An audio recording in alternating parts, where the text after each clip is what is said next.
Tardes, tengan todos nuestros queridos radioescuchas que se encuentran en toda el área metropolitana de Monterrey. Y bueno, pues el día de hoy tenemos un tema muy interesante, como siempre, aquí en la sobremesa. El día de hoy me acompaña el licenciado Rafael Matamoros. ¿Cómo estás, Rafa? Bien, bien, Violeta, gracias. Qué bueno que estés aquí, Rafa.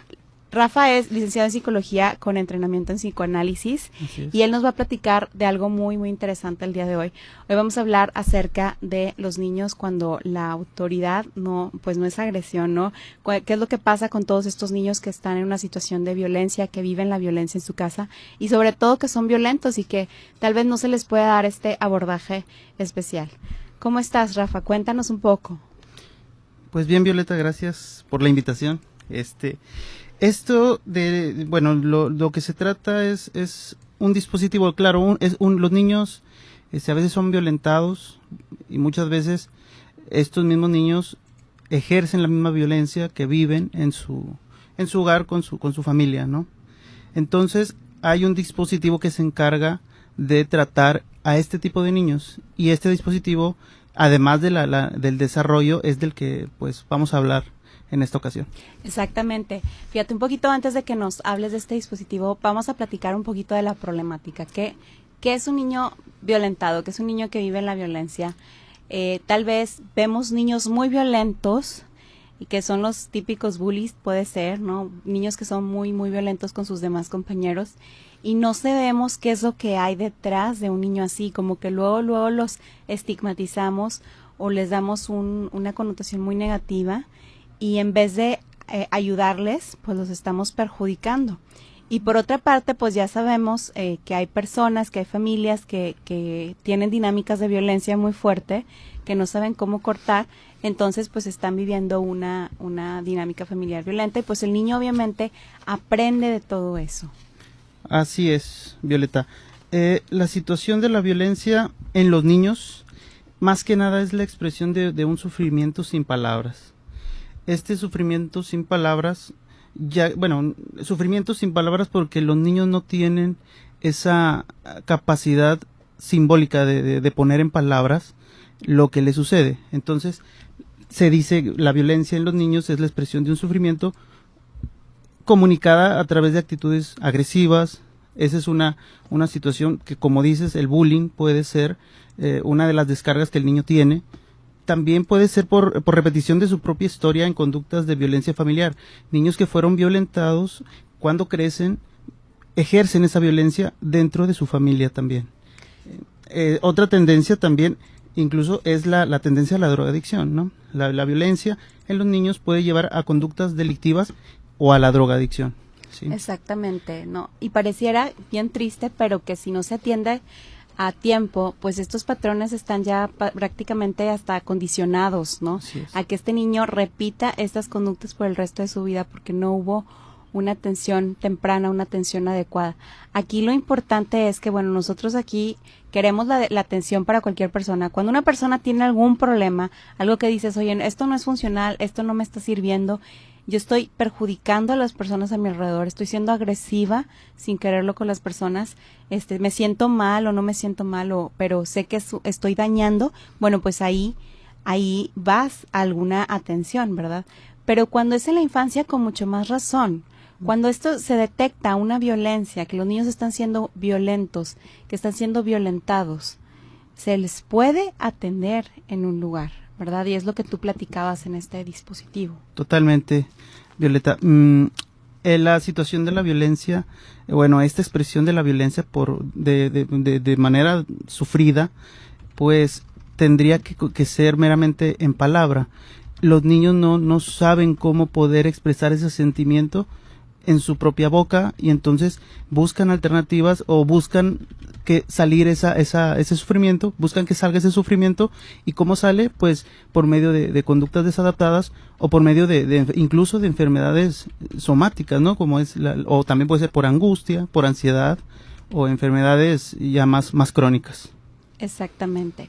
Bueno, tú comentabas por ahí acerca de esta Casa Verde. ¿Cómo funciona esta Casa Verde? ¿Qué es la Casa Verde? La Casa Verde es un espacio infanto-parental. Está encargada de prevenir los trastornos de la infancia, ¿sí? Más que nada, eso es Casa Verde. ¿Qué tipos de problemas de la infancia podrían caber en esta descripción? Puede ser principalmente la violencia, el abuso, podría decirse que abuso físico, abuso también a niños abusados sexualmente, o sea, todo este tipo de situaciones pueden ser tratadas en este dispositivo que es muy interesante, fíjate. Exactamente. ¿Y nos puedes contar un poquito más acerca Sí, de eso? el dispositivo, el objetivo de este dispositivo es desarrollar aspectos mentales para la buena convivencia y encontrar formas creativas para expresar sus conflictos en lugar de somatizar, como te lo decía, o expresarlos en conductas desadaptadas. Los objetivos o los ejes que se trabajan también son muy interesantes. Acá en Casa Verde, uno de los objetivos es reforzar la identidad, la humanización, el cuidado del cuerpo, la nominación, que es una parte central del dispositivo, la socialización y la internalización de límites. Sí. Reforzar la identidad. Desde reforzar la identidad, ¿decías? Así es. Por ejemplo, cuando un niño llega a Casa Verde, se le da la bienvenida para que refuerce su identidad, como pues nombrándolo. Al momento de que el niño es nombrado, le preguntamos su nombre. Por ejemplo, le decimos: hola, yo soy Rafael, soy psicólogo, ¿cómo te llamas? Ahí ya empieza el niño a ser nombrado. Además de que le preguntas con quién te acompaña, ¿no? Uh-huh. Porque en Casa Verde no solo son recibidos los niños, sino también los cuidadores, ¿no? Que vienen con ellos, y entonces empiezan una situación de relación social entre todos los que vienen a visitarnos. Es muy importante esta identidad. Comentabas algo por el final que la internalización de límites, decías. Sí, la internalización de límites es basada en una raya roja, ¿sí? Esto es más que nada para hacer algo simbólico, y no simplemente es una raya roja, porque más que eso ayuda a que el niño internalice su límite, ¿no? Puede ser un límite de agresión, puede ser un límite espacial, puede ser un límite con el otro, ¿no? Incluso para el cuidado de su propio cuerpo. ¿Qué significa raya roja, decías? La raya roja, pues, es literal, una raya roja en el suelo. Ajá. Divide de un lado un tipo de juego, uh-huh, y del otro lado otro juego. Entonces, okay, del lado donde se está jugando, digamos, a los carritos, ahí ese espacio es exclusivo para carritos. Uh-huh. No se puede cruzar la raya roja al siguiente espacio.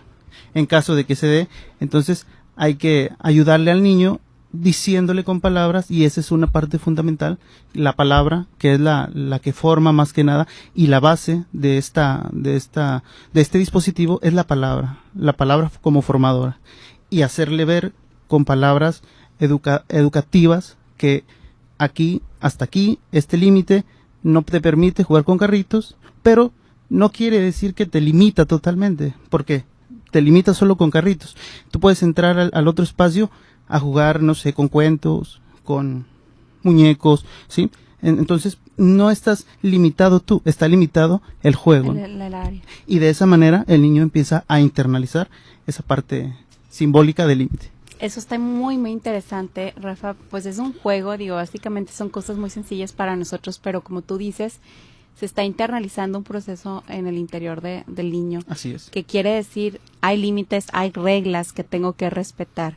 Y eso a veces como papás no le damos la importancia, ¿no? No, pues que haga lo que quiera, déjalo ser libre, ¿no? Que haga lo que le dé la gana. Pero, ¿qué es lo que pasa con un niño que no aprende después de límites? Pues es un niño que no se va a saber comportar en sociedad, porque no va a saber respetar un alto, no va a saber respetar una autoridad, porque todo en la vida son límites de alguna manera. Hay límites a los que nosotros necesitamos saber respetar para poder convivir mejor en una sociedad, ¿no? Y esto pues a veces no sucede, que es como lo que tú comentas de con un niño con este perfil. Así es, y lo vemos a diario, ¿no? En la sociedad. La internalización de límites es algo serio y algo que difícilmente es una dificultad poder trabajar hacer que el niño incorpore esos límites. Estamos hablando aquí sobre un método que se llama la Casa Verde, que está muy, muy interesante, que es un lugar en el que los niños puedan pues ayudarse a niños que tienen problemas de violencia y que son también violentados. Y este lugar en donde los niños pueden jugar y pueden relacionarse con sus padres y desarrollar pues una vida social, ¿no? Se basa mucho en esta sociabilidad. Y aquí está el licenciado Rafael Matamoros, que nos está contando sobre esto. Pues muy interesante todas estas cosas que traes, que nos platicas. ¿Cómo surgió la Casa Verde? ¿En dónde está la Casa Verde? ¿Cuál es el origen? ¿Existe aquí en Monterrey? La Casa Verde surge en Francia. En Francia. Por una Casa Verde francesa. Es francesa, así es. El Maison Verte, en francés. La creadora es una psicoanalista, pues también francesa, se llama François Dolto. Este dispositivo ahí nació y ahí se quedó desde el año 72 hasta que fue traída a América por ahí del año 90, si mal no recuerdo, 90-92, una psicoanalista que se llama Aida Sachs, alumna de Dolto, se la trajo para América y la empezó a difundir, ¿no? En el sur de América. Después se fue a Chile y actualmente en México solo existe en Yucatán, ¿sí?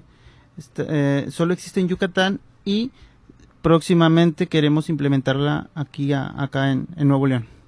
Excelente, pues tienen todo realmente para hacerlo público, hay muchísimo y qué padre que haya muchos niños que se puedan beneficiar de todo esto, ¿no? Porque bueno, hay muchas maneras de abordar a niños así, pero qué padre encontrar un lugar en donde sea el objetivo principal, ¿no? Donde también se pueda sociabilizar y que aparte es mucho del problema hoy en día, ¿no crees, Rafa? De la violencia. Hoy en día hay muchas personas que no saben o no sabemos cómo interactuar a veces pacíficamente y encontrar alternativas buenas, alternativas de mediación para poder hablar, para poder comunicarnos, para poder pedir las cosas. Exacto, y esa es una situación muy importante lo que dices, porque el adulto es también el que le ayuda y le transmite al niño cómo poder digerir, ¿no? Y cómo expresar lo que siente. Si al niño no se le enseña, no se le dice cómo expresar lo que siente, el niño no va a encontrar palabras, porque no las tiene. En vez de encontrar palabras, encuentra situaciones de conducta inadaptada o de, como dicen los niños, con déficit de atención, ¿no? Que son muchas veces los niños que no tienen ese vínculo con los papás y que los papás no buscan el vínculo con sus hijos, ¿no? Exactamente. Esto que me comentas me llama mucho la atención, esto de que la violencia en los niños es la expresión de un sufrimiento sin palabras. ¿Qué quiere decir esto? Que los niños no se pueden expresar, no pueden expresar todo el sufrimiento que llevan en su interior y por eso son violentos. Y pasa desde los 7 meses a más chicos, ¿bien? Totalmente, siempre. De hecho, hay una anécdota con Dolto. Un niño de 3 meses. 3 meses. 3 meses, no comía, estaba muriendo prácticamente, estaba en una situación de su mamá lo había abandonado, entonces fue recogido y François Dolto lo fue a visitar. Entonces el niño lo veía, Dolto lo vio sin comer y empieza a hablarle, le dice al niño que pues lo que había pasado, sí, su mamá tenía razón, no se quería, no lo pudo atender, no podía atenderlo, pero que la vida era de él y que él podía salir adelante con su vida. A partir de ese momento el niño empezó a comer y empezó a vivir, se le quedaba viendo a Dolto a los ojos y empezó a digerir el bocadillo. ¿Sí? Esa es la parte, desde el nacimiento se viene todo este proceso. ¿Y qué fue lo que hizo, dices? Hablarle. Nada más la hablarle. Palabra es lo más importante, lo que cura, ¿no? Entonces, cuando el niño no encuentra palabras y si el adulto no se las pone o se las expresa, difícilmente Entonces viene la violencia. Oye, y luego yo me he encontrado mamás que no le hablan a sus hijos porque dicen, es que está muy chiquito, porque pues no me va a escuchar, no me va a entender. Hay que hablarles. Es bien bonito cuando las mamás hasta embarazadas le empiezan a hablar a sus bebitos, porque también pues aparte de que están generando esas bases, ese vínculo y todo, pero también pues te estás acostumbrando a la persona que ya tienes. Esta persona necesita escucharte y aunque tú crees que no te escucha, aunque tú crees que no te entienda, te está entendiendo. Claro, o a veces van con la vecina y hablan mucho de lo que el niño hace, ¿no? Y nunca se les habla al niño, nunca se le habla al niño. Se habla de él, pero no se le habla a él, dice Dolto, ¿no? Que es diferente. Exactamente. Cuando se le habla, la palabra empieza a formarlo. Y esa es la base de Casa Verde, la palabra, ¿no? Buscar la humanización por medio de la palabra. El poder expresar con palabras los afectos. Ahora, tú mencionabas hace rato también la importancia del manejo de sentimientos, de entender los sentimientos, de ayudarle al niño a entender qué es lo que siente. Hay papás también que regañan cuando están los niños enojados. No te puedes enojar, es básicamente el mensaje. Los niños no lloran, los hombres no lloran. Entonces se queda el niño reprimido, sin mostrar sus emociones, sin saber qué es lo que siente o lo que piensa, sin llorar y sin enojarse porque está mal visto, ¿no? Pero como dicen por ahí, no importa el enojo, sino qué es lo que haces con el enojo.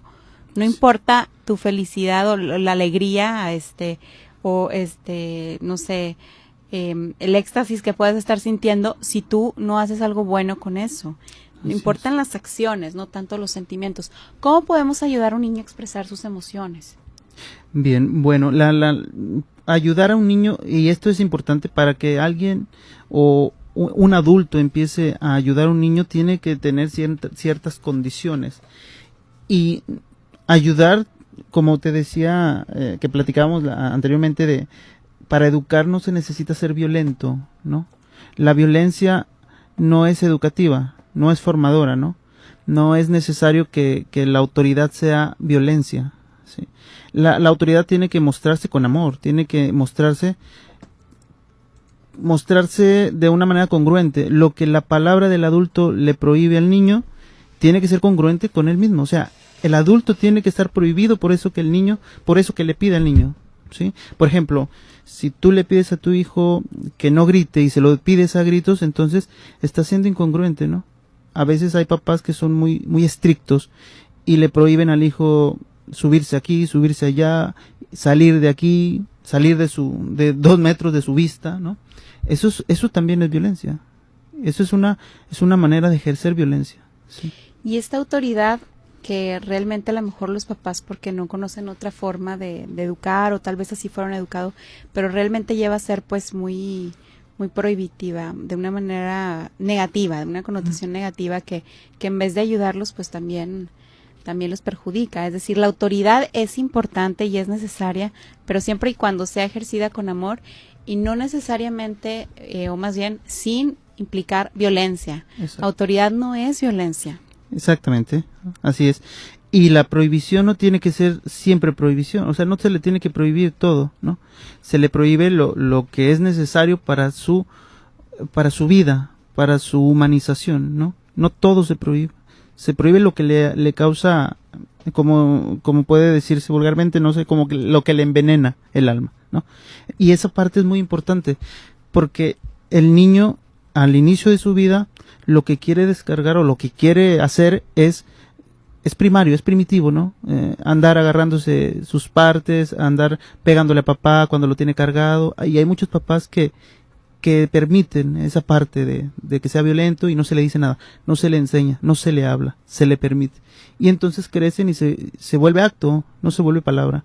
Se vuelve acto porque papá permite que esos actos que hizo sigan toda su vida, ¿no? Y esa es una parte muy importante de este dispositivo. Excelente. Estamos hablando de que la autoridad no es agresión. Estamos con el licenciado Rafael Matamoros. Bueno, nos estabas platicando, Rafa, de que es muy importante pues poner límites o poner prohibiciones, ¿no? Que esta señora Dolto menciona la palabra prohibición, pero pues hay prohibiciones que yo me imagino que unas serán sanas, otras no tanto, ¿verdad? No son sanas. ¿Cómo son prohibiciones sanas? ¿Qué es lo que un niño se le necesita prohibir por su bien? Bueno, la prohibición en sí es un proceso, ¿no? Como te decía, la prohibición, más bien, lo que se prohíbe es algo que puede envenenar la vida futura del niño.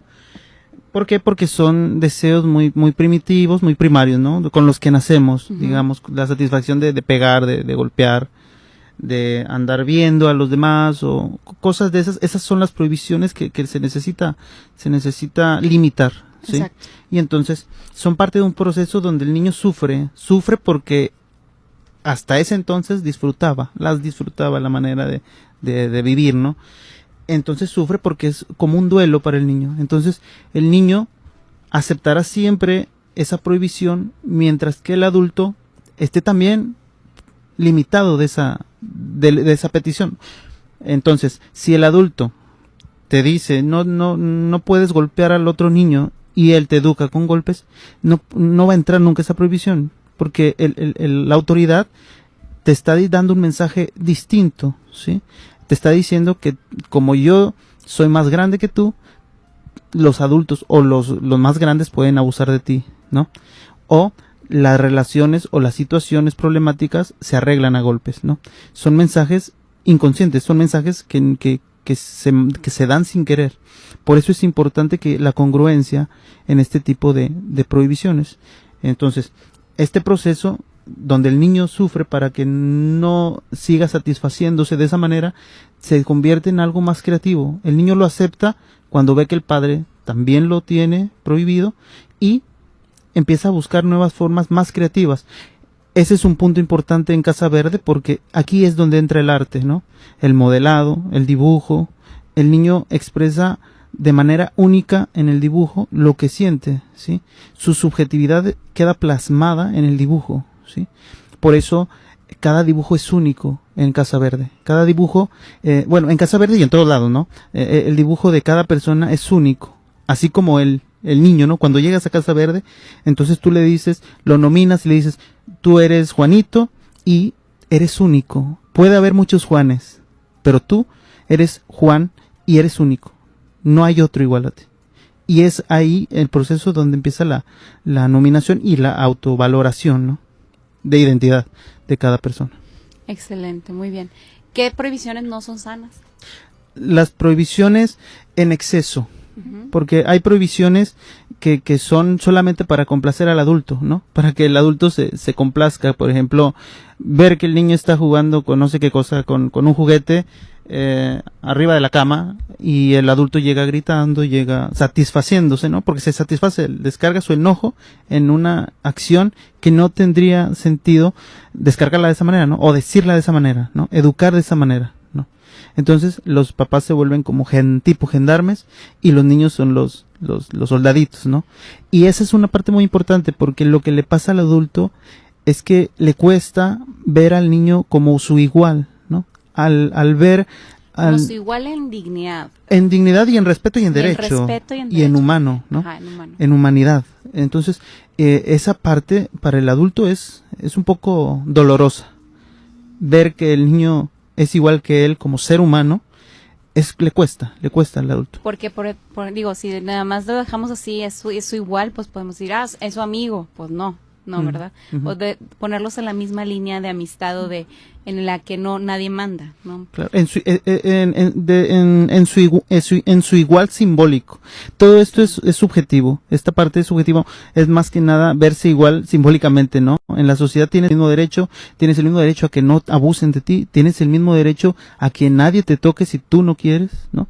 Y en ese cuidado del cuerpo entra esa situación de Casa Verde donde cuando juegan con agua los niños se pone una batita, ¿no? Para que no entre el agua en su cuerpo y los ensucie, ¿no?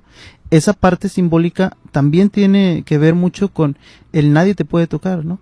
No es solo nada más que no te vayas a mojar, también tiene que ver con una parte más interna, ¿no? De que nadie puede tocar tu cuerpo, nadie puede, sin que tú lo aceptes, ¿no? Entonces nadie, ni tú ni nadie puede llegar a abusar de ti. Exactamente. Fíjate, también comentabas el respeto, la importancia del respeto. Digo, en teoría, todos nos respetamos a otros, pero ¿qué tanto se respeta? Porque un papá cuando golpea a su hijo no lo está respetando. Un papá cuando le está gritando a su hijo no le está respetando. Hay muchas maneras de ejercer esta autoridad que no tiene que ser una falta de respeto. Yo me pongo a pensar, ¿y cuántas personas no le faltan al respeto a sus hijos, no? Por lo general decimos al revés, ¿no? Es que los hijos me faltan al respeto. Pues sí, pero ¿cuántas veces tú no has pues concientizado, exactamente, provocado que tus hijos te falten al respeto porque tú a lo mejor no les das ese respeto? Y llega un momento en que los niños pues crecen con muy baja autoestima porque no saben lo que significa el respeto, y también es su manera de relacionarse con los demás. Así es, y es ahí donde te das cuenta cómo la satisfacción primaria de la que hablábamos siempre está ahí. O sea, la agresión siempre está ahí, nunca se eliminó, nunca se prohibió y nunca se cortó, ¿no? Aquí nosotros decimos, aquí se tiene que cortar para el adulto y para el niño, ¿no? Primeramente que el adulto comprenda que hay otras formas. Lo que pasa es que cambiar esa manera de educar es recomenzar, o sea, la situación, lo difícil es recomenzar siempre, ¿no? O sea, volver a empezar, ¿no? Que sea distinto, que sea diferente. El cambio le cuesta a la gente, claro, porque sabe que ya tiene un patrón de anterior, exacto, que tiene que seguir, pero cambiarlo significa volver a empezar de cero. Hoy en día, si tienes hijos y cambiar la manera en cómo los tratas, pues sí, claro que es un cambio, puede ser muy doloroso. Claro. Pero para cualquier otra persona que no tenga hijos, el hecho de cortar con tus patrones destructivos, sí, también es un cambio que también te implica que, bueno, en el futuro no voy a tratar mal a mis hijos, o no les voy a faltar el respeto, no los voy a tratar con violencia, claro, pero eso significa también pues mucho ejercicio de autodisciplina, mucho ejercicio de concientización de que, a ver, ¿cómo fueron las faltas de respeto que me hicieron mis padres? Ya sin quererlos o sin no quererlos, con mucho perdón y amor y todo lo que quieras, ¿verdad? Claro. Pero realmente sí concientizar para realmente no superarlos y no volverlos a hacer. Requiere meterle coco, ¿no? Como dice. Exactamente. Y eso es lo que no le gusta a la gente. Y no nos gusta, y también es bien importante pues acercarnos a personas adecuadas que nos, claro, puedan ayudar, ¿no? Porque definitivamente pues hay muchas cosas que nuestros papás tal vez hicieron que fueron, yo digo que todos los papás hacen lo mejor que pueden, ¿no? Siempre. Todos como persona hacen lo mejor que pueden, porque yo creo que es muy difícil que una persona quiera intencionalmente dañar a otra. Claro. Pero a veces estamos tan inmersos en tanto dolor, en tantas cosas, en tanto estrés, que dañamos sin querer. Nuestros mismos patrones pueden ser muy negativos. Pero si uno quiere cambiar, puede cambiar.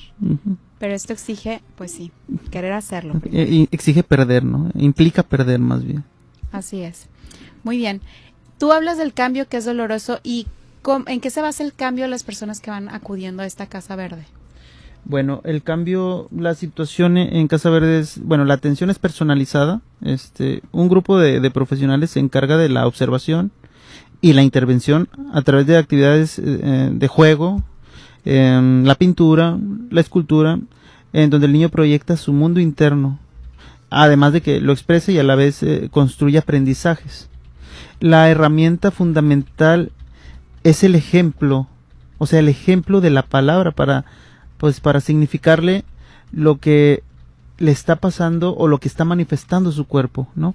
Enseñarle a que lo que está sintiendo tiene palabras, no actos. Y esa es la parte central de este dispositivo de Casa Verde. Exactamente. Muy bien. Estamos hablando acerca de que la autoridad no es agresión. Pues bueno, muy, muy interesante todo esto que nos platicas, Rafael. Tú, ¿cómo es esta terapia con los niños? Mencionabas algo muy, muy interesante que me llamó mucho la atención fuera del aire, que el niño es más fuerte que el adulto, porque el adulto ya trae muchos prejuicios. ¿Nos puedes platicar un poquito acerca de esto? Claro, Violeta. Mira, hay situaciones específicas, no especiales, específicas, donde el padre o la madre tiene una situación más psiquiátrica, como, no sé, podríamos decirle bipolaridad, o demasiada violencia, ¿no? Entonces, aquí se puede ayudar más al niño, ¿no? Al niño se le puede decir la situación, ¿no? Entonces, tú tienes papá, así es tu papá, ¿sí? Es violento, le pasa esto, ¿no? pero tú tienes tu propia vida y tú tienes la libertad de elegir, de elección, por derecho, a ser distinto. No tienes por qué seguir siendo como él o tomar el mismo camino, ¿no? Es tu vida. Los niños son un poco más fuertes, más bien son más fuertes que los adultos, porque el adulto ya tiene esa situación, ¿no? Inclusive la situación de ser adulto, ¿no? Con todos sus prejuicios y sus creencias y sus ideas. El niño no las tiene. Entonces, él empieza a elegir por derecho el no ser como papá o como mamá, ¿sí? Esa es una parte muy importante que se le puede y que se trabaja en Casa Verde. Excelente. Y bueno, ¿cómo es esta terapia? ¿Tú me puedes platicar un poquito acerca de lo que hacen? Sí, claro. La situación es un cuarto, supongamos un cuarto de 4 metros por 4 metros. Alrededor hay sillas, sillones, y el centro está libre para los juegos de los niños, y en alrededor están los padres o los cuidadores sentados, platicando entre ellos o incluso con sus propios hijos, y están los profesionales ahí en el cuarto observando e interviniendo, tratando de orientar un poco a algún papá, diciéndole que quizá podría hacerle de esta manera o de esta otra manera, ¿sí? Quizá le funcione más, quizá le funcione menos. Hay papás que quizás se van a sentir obligados, ¿no? Pero entonces como les decía, esa idea se le puede cambiar diciéndoles que no son obligados, solamente son incluidos en esta situación. Exactamente. Muy bien, ¿con los papás trabajan ustedes? Así es, con los papás y con los hijos, en la observación entran todos, ¿sí? Uh-huh. La relación, el vínculo y los ejes que hemos platicado, ¿no? La identidad, la humanización, enseñarle un poco al papá por medio de la acción, ¿no? A veces hay conferencias, ¿no? Para hablarles a los papás. Acá es la acción, hacerles digamos en el terreno de juego, ¿no? Hacerlos orientarles directamente a ellos, a cómo podría ser. ¿Qué les dirías a los papás que te están escuchando que tal vez tengan pues periodos de violencia, que sean violentos, que se reconozcan como tales y que estén sufriendo? A mí lo que me llama la atención es que los violentos sufren también, o sea, como cualquier otra persona, claro, porque no quieren hacerlo. Entonces, ¿qué les dirías a estas personas? ¿Qué consejos les darías para que puedan salir adelante? O digo, de una manera psicoeducativa, ¿verdad? Dicen, los psicólogos no damos consejos. Pues no vas a dar un consejo, claro, pero sí puedes decir algo de ayuda definitivamente. Yo creo que la mejor ayuda es acudir a este tipo de dispositivos. No hay mejor ayuda más que concientizarse de que se necesita apoyo, ¿no? A veces somos muy mal pensados o muy egoístas de no aceptar el apoyo del otro, ¿no? Y hay gente que sí puede ayudar, que sí desea ayudar, y este tipo si quieres, ahorita te dejo mi teléfono para que la gente se pueda comunicar conmigo si en verdad o si en realidad desea el apoyo. Exacto, muy bien. Y aparte de este apoyo, algo más que les puedas decir, cómo tratar a tus hijos, cómo ayudarlos, apoyarlos a que salgan adelante. Entenderlos, comprenderlos, escucharlos, y yo siempre les digo a los papás que la comunicación es lo único que puede curar. El habla, el comunicarse y el vincularse por medio de la palabra con los hijos es lo único que puede cambiar algo, ¿sí? Tú hablas mucho de la palabra y fíjate qué importante, ¿no? Tanto la palabra, como dicen, es como una espada de 2 filos. Tanto uh-huh. puedes hacer muchísimo daño a una persona y destruírtelo en 3 segundos, uh-huh. o puedes empoderarlo, puedes ayudarlo, puedes edificar a esa persona. Claro. Es muy importante y es una herramienta que tenemos todos, la palabra. Fundamental, la herramienta central, yo creo, de todo esto es la palabra. ¿Y qué tanto también, Rafa, los padres que nos escuchan hablan con sus hijos? ¿De qué hablan? ¿No? Por ejemplo, la sobremesa, ahorita que estamos hablando de la sobremesa, el programa, pero también que es riquísimo una sobremesa cuando estás fuera del que ya acabaste de comer y estás siguiendo platicando y platicando, que se puede dar mucho los sábados o los domingos, que por lo general estamos más relajados, ¿no? O en la noche. Uh-huh. Y ya platicamos desde, oye, ¿cómo estás? ¿Cómo te fue en el día, no? Uh-huh. Yo recuerdo una señora que llegaba y me decía, es que quiero que mi hijo platique más conmigo, ¿cómo le puedo decir? Le digo, ¿y cuántos años tiene su hijo, señora? No, pues 16. Y le digo, híjole, señora, pues digo, sí se puede, pero está difícil. Pero a un niño se le empieza a platicar desde ya, o sea, desde su nacimiento. Incluso desde antes, desde que está en el vientre materno, reconoce las voces externas. Y mira, bien curioso porque el bebé lo que reconoce más cuando está en el vientre es la voz del padre. Porque la voz de la madre está ahí interna, ¿no? Pero lo que reconoce primero es la voz del padre. Qué interesante. Sí, es muy interesante. Entonces, que se les hable a sus hijos, que usen la palabra. La palabra puede ayudar, puede sanar, puede edificar. Es que luego se les habla por compromiso, ¿no?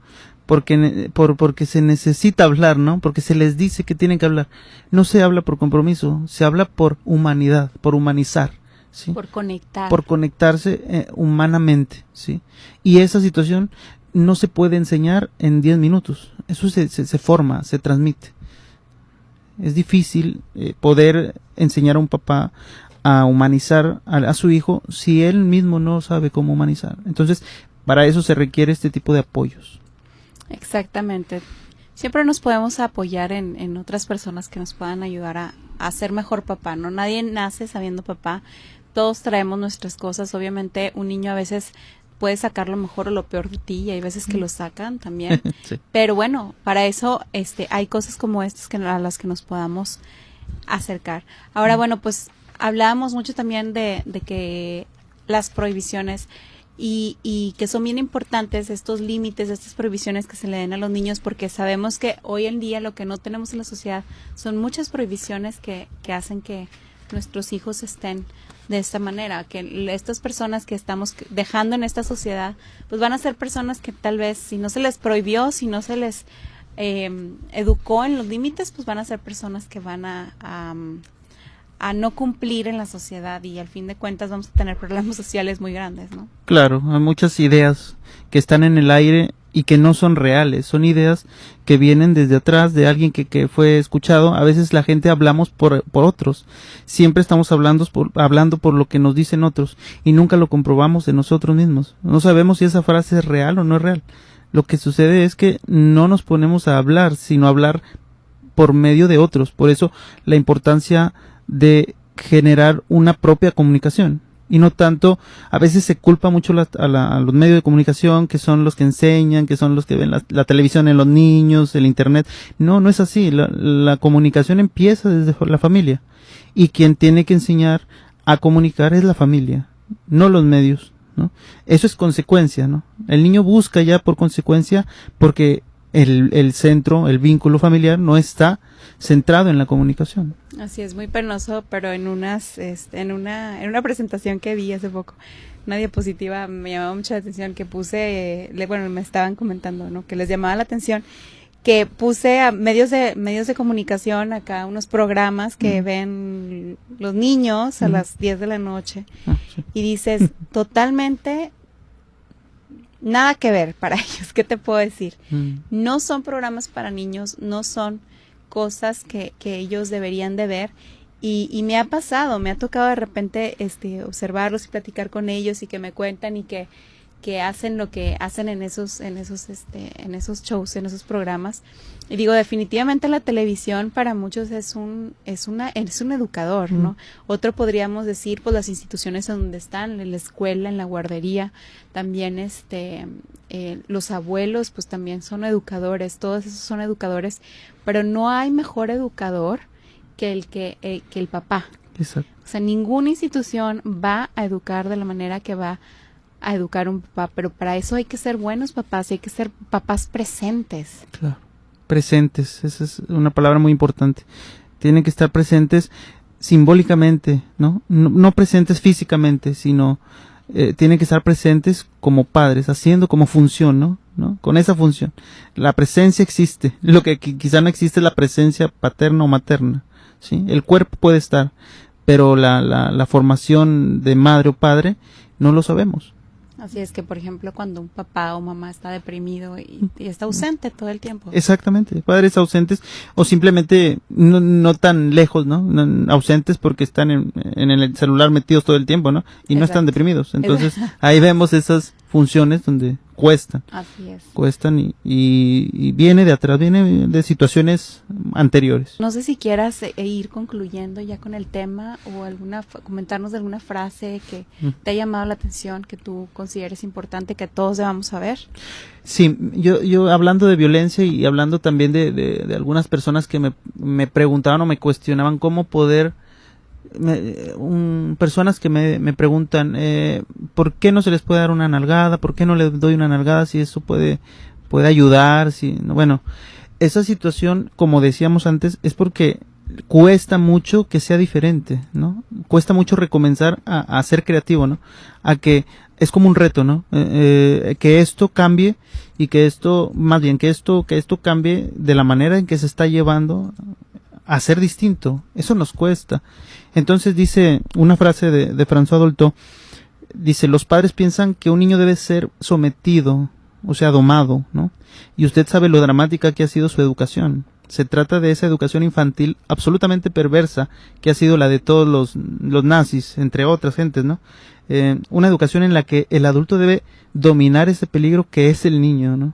Se siente como un peligro. Un ser humano, cuando es amado, respetado y se le dan las reglas de vida de un ser humano, se siente muy agradecido sin dejar de mantenerse libre.